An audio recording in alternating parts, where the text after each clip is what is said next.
When it comes time to mock up what the floor plan is going to look like for a room, I like to head over to Canva because I'm able to turn my rough sketch into an actual plan that I can see and move around easily.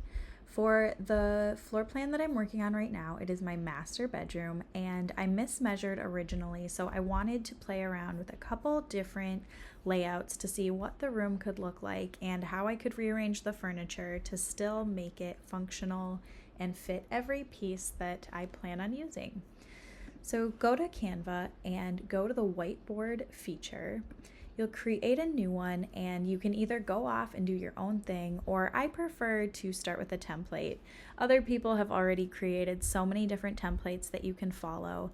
You can even search for the things that you're looking for. For this project, I needed a simple bedroom floor plan, but I got super excited as I started to see that there's so many different options for mood boards, and I think I might revisit this area when I go in to do different rooms around my house. So for this one, I decided to use this simple blue and white floor plan that had everything very simply laid out for me, especially as a beginner. I'm just starting to learn how to use Canva's tools. And this one was the perfect one for me to start with. As you can see right here, there's Canva tips, essential shortcuts, and helpful features that actually made this project so much easier than it had to be. And I can't believe it took me so long to actually do this. I'm on like my 5th room in my house that I've designed, and if I would have just started here, I think I wouldn't have went through as many trial and error floor plans if I would have just designed it on here. So then you scoot over to the middle where it gives you a toolkit. This specific template I found just worked the best for me because it gave me everything I needed: my lines, my elbow lines, my shapes, even furniture and fixtures that I'm easily able to place just straight on the floor plan to make it even easier and simpler for me. So this is the standard layout that it gives you. You'll want to go ahead and set your scale. It does give you a reference scale. For my case, I did kind of do just a rough estimate. I did actually measure this, so these are the correct measurements, but I just used the boxes as a foot per box. I know that a lot of other people will use a bigger scale to get an even more in-depth picture of what they're looking at. I am simply just trying to lay out a few pieces of furniture and kind of go from there.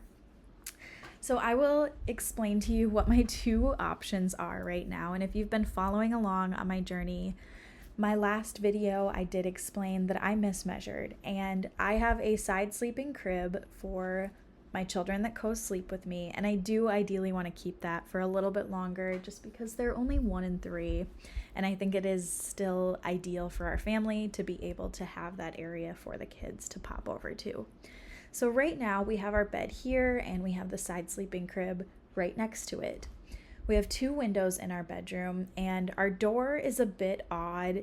It doesn't have any wall up against it, so it does just go straight to the wall, and it opens into the bedroom. I wasn't able to get the door to flip around. I'm assuming there is a way to do that, but it opens into our bedroom, so I need to make sure that I don't put any furniture in that pathway. Also, why would you put furniture right there? I do know this kind of makes it a little more crammed when I have this small dresser right here and this large dresser right here. Just walking in the overall floor to the room, I know is a little crammed, but right now I think this will be the best floor plan that'll work for us. The whole project is about me ripping out the carpet, so I do have a beautiful rug that I'm going to put down on the natural hardwood floors just to make it a little more homey and warm in there. And if you come over here, our closet door actually opens the other way. I have our closet door off right now, and I've debated putting it back on. It kind of depends on if I can make that space a little more functional and look a little bit cleaner. Otherwise, I will just pop the closet door back on. And we have a window right there next to our closet, so just making sure that I don't block that area as well. So then we come over to what is facing our bed directly. I have a small dresser that we could put our TV on that would just be ideal for right now until we're able to go into a different, less crowded layout. And of course the wardrober, which I'm so excited to show everybody because it is the focal point of our bedroom and where I will finally be able to keep all of my clothes because this small closet is just not doing it for me anymore. This is the other option that we could go for, which is laying the bed out a different way, and it would face the wall where our dresser and our TV is. I think this layout definitely gives us a lot more freedom to kind of play around with our space in here, but as I mentioned earlier with the side sleeping crib, it just didn't fit here, because if you scoot everything over and you pop it in here and then you put the crib right there, of course I would need to turn it a little bit, and it's not fully to scale, but you kind of get the feel. You could barely open the doors of the wardrober.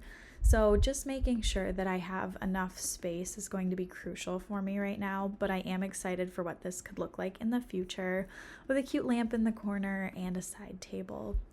But